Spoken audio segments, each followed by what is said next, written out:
फटाफट से मुझे बताओ, गांधी जी के जो आंदोलन रहे दोस्त, सबसे पहला आंदोलन बताओ। गांधी जी के आंदोलन, सबसे पहला आंदोलन गांधी जी का कौन सा है? गांधी जी आप जानते हैं भैया कब वापस में भारत में वापस कब आए थे? 9 जनवरी 1915 को आए, जिस दिन भारतीय प्रवासी दिवस हम मनाते हैं।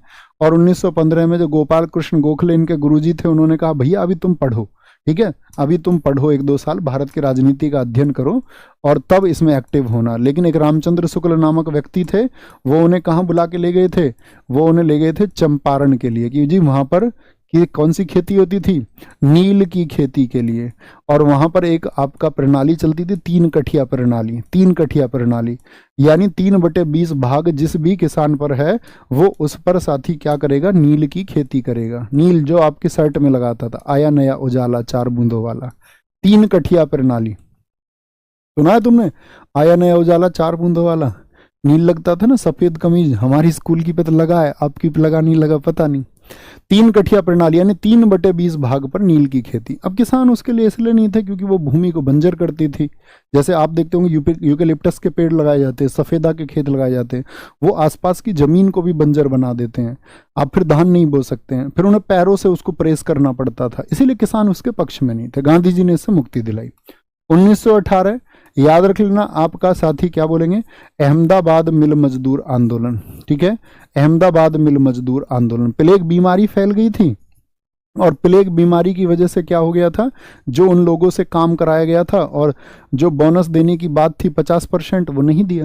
गांधी जी पहुंच लिए, उन्होंने कहा भैया क्यों नहीं दिया बोनस? तो उन्होंने बोल दिया भैया ये तो 20% दे रहे हैं। तो उन्होंने बोला नहीं, 20% तुम मत दो, ना इनकी ना इनकी, 35% में सॉल्यूशन करो। 35% फिर उनको बोनस मिल गया था। 1918 में ही क्या हुआ था साथी? आपका खेड़ा आंदोलन किसके लिए था? किसानों के लिए था, ठीक है, जिनकी फसल बर्बाद हो गई थी। 1920 में क्या हुआ था? आपका असहयोग आंदोलन यानी नॉन कोऑपरेशन मूवमेंट, असहयोग आंदोलन। और गांधी जी ने असहयोग आंदोलन में लोगों से क्या वादा किया था? बताओ फटाफट से। उन्होंने कितने दिन का वादा किया था असहयोग आंदोलन में? गांधी जी ने बोले 1 वर्ष में स्वराज पालेंगे। तो जितने भी देश में वर्ग थे वो गांधी जी के समर्थन में टूट पड़े। छात्रों ने स्कूल जाना छोड़ दिया, लोगों ने अपनी सरकारी नौकरी छोड़ दी, किसानों ने अपनी खेती करनी छोड़ दी। उन्होंने बोला कि भाई हम आपके साथ हैं, 1 वर्ष में अगर मुक्त होते हैं तो ठीक है, 1 वर्ष भूखे मरेंगे लेकिन लड़ेंगे। लेकिन होता क्या है कि क्या 1 वर्ष में कि हमको आज़ादी मिल गई थी? आप कहेंगे नहीं भैया, ये तो थोड़ा सा टाइम और चला। और 4 फरवरी 1922, जिसकी 5 फरवरी डेट गलत लिखी होती है, 4 फरवरी 1922 अक्सर 5 फरवरी लिखी मिलेगी, वो गलत है, ठीक है।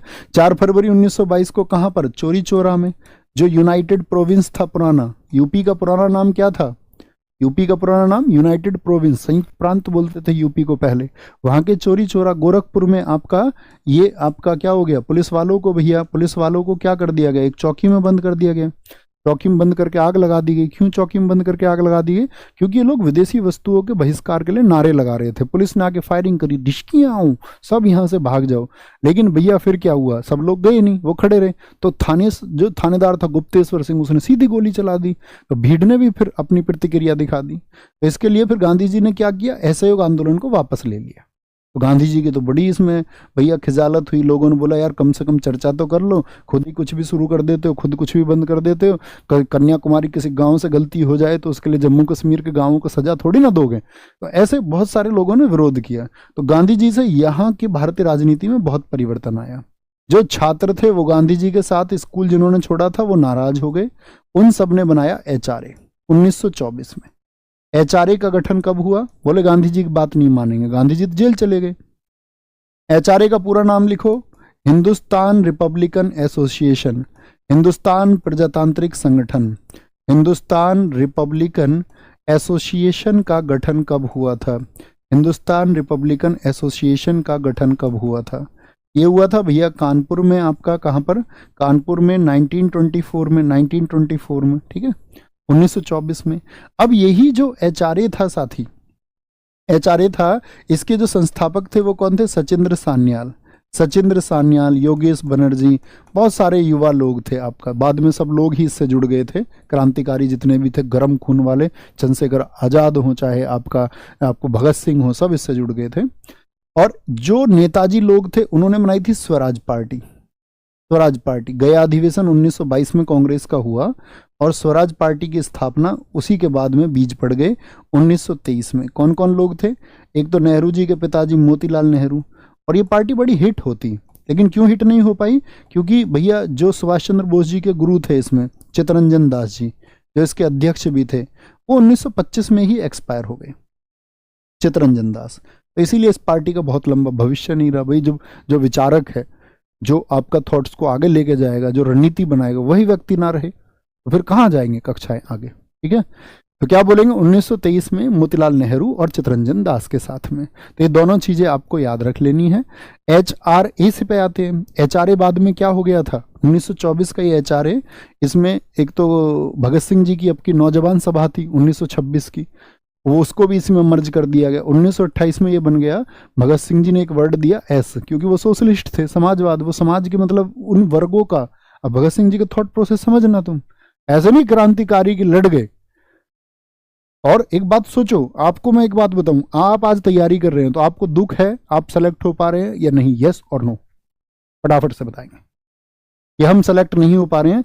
एस से इसका मतलब इस बात का दुख है या खुशी है? सोशलिस्ट वर्ड ये भगत सिंह जी ने दिया था 1928 में फिरोजा शाह कोटला में, फिरोजा शाह कोटला में। अक्सर तुमने बहुत सारी पंक्तियां पढ़ ली होंगी यार, ठीक है, अक्सर तुम पढ़ते होगे इंस्टाग्राम पे इधर उधर कोट्स, ये मोटिवेशन, ऐसे उस सब का कोई बहुत ज़्यादा अर्थ नहीं है ज़िंदगी में, ठीक है, क्योंकि वो मतलब चंद देर के लिए, कुछ देर के लिए आपको खुश कर सकता है कि मैं तुमसे बोल दूँ तुम समुंदर पलट दो, तुम अब आसमान को उधर से उधर कर दो, उसका निजी जीवन से कोई लेना देना नहीं है। तो कुछ कह रहे हैं भैया यस यस यस, तो यही नहीं करना है। आपके हिस्से में जो पल आया है उसको साथ ही जीना होगा। भगत सिंह जी हमारे लिए पूजनीय क्यों है बताइए आप? यह हम बात करते हैं हमारे क्रांतिकारी हमारे लिए पूजनीय इसलिए, सिर्फ इसलिए नहीं है कि उन्होंने एक परिवर्तन लाने का प्रयास किया, हमारी आज़ादी में उन्होंने एक लड़ाई लड़ी, एक नया मार्ग तय किया, समाज के लिए नए विचार उन्होंने दिए, नहीं। भगत सिंह जी के अंतिम समय को सोचिए, भगत सिंह, राजगुरु, सुखदेव, जब वो साथी आपका फांसी के फंदे की तरफ जा रहे थे तो रोते हुए गए या मुस्कुराते हुए गए? बताओ एक बार, हंसते हुए गए, गीत गाते हुए गए? जी भैया, मतलब आप सोचो अगर वो पूरे देश के सामने रोते हुए जाते, इमेजिन करके देखिए एक बार को, तो क्या कहता देश? क्या देश इस तरह का वो आदर भाव उनके प्रति रख पाता? तो जो स्ट्रगल है, जो फाइटिंग मोड है ना दोस्त, उसको या तो आप रोके लड़ लो या हंस के लड़ लो, मुस्कुरा के लड़ लो, वो आपकी बात है।